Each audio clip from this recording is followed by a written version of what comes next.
We are going to practice the split screen feature on the iPad today. This is a tricky skill, so I want you to practice throughout the week. This will allow us to have two windows open, which will be very helpful for our lessons or when we're live with our teacher. So let's pretend that we are going to be live with our teacher and need to be on a website. We can go to Google Meet first. There are two places this will show. In the bottom, because I've been using it, or in the Google bubble. We can lightly tap and then lightly tap on the Meet. Then to open the next one, we will go to the bottom of our iPad and lightly drag up.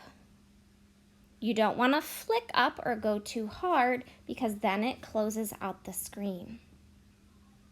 So that's the first hurdle. The second one is if we need to go to the internet, which is Safari on the iPads, we are going to lightly press and drag it up.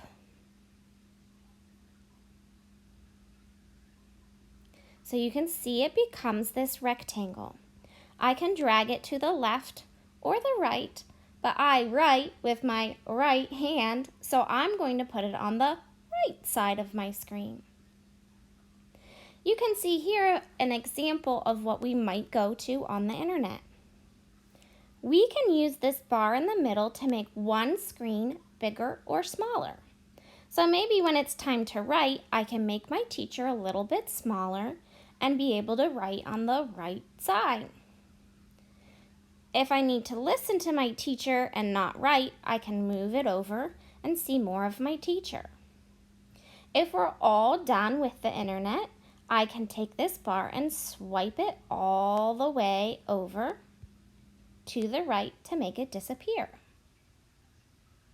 Okay, so that was a lot of information. We're going to practice, and I'm going to show you a couple of things that might happen to you.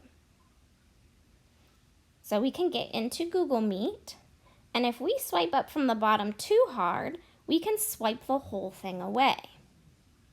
So we try again, and we gently swipe up just a little bit so we can see that screen. Okay, so don't get frustrated. The second thing that might happen is if we press too hard on Safari, we're going to get that list. Okay? Or if we just tap on Safari, it'll open up just Safari. So we can hit the home button to get us back to where we need to be. Okay? So let's watch that again. We'll go to Google Meet, lightly swipe up a little bit, gently press and slide up to get that Google Meet halfway with our internet. I know it can be frustrating, but once you get it down, it's not too hard and you'll be a pro in no time. All right, go ahead and practice. I want to see those skills when we go live.